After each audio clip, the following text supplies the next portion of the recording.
เหงาจนชินแล้วล่ะเมื่อเจอปัญหาเข้ามาในใจ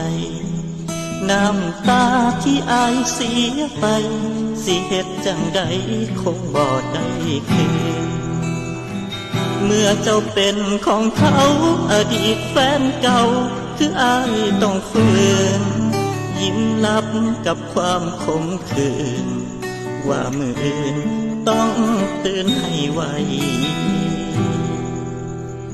อยู่กับความลำบากให้สิอยากมาเดินล่วงทางกี่ครั้งก็มีแต่พังถูกแล้วน้องนางที่เลือกทางไปเจ้าเหนื่อยพอแล้วจากวันนี้อายคงต้องไปความหักที่มีแค่ใจฝืนอยู่ต่อไปเจ้าคงผิดหวังโชคดีเด้อล่ะลืมมันซะ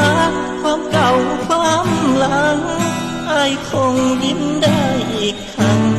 ขอเจ้าแค่นั้นก่อนอายลาไกลบ่มีหยังฝากนอกจากคำว่าอายนั้นดีใจน้ำตาหยดเป็นครั้งสุดท้ายก่อนลาไกล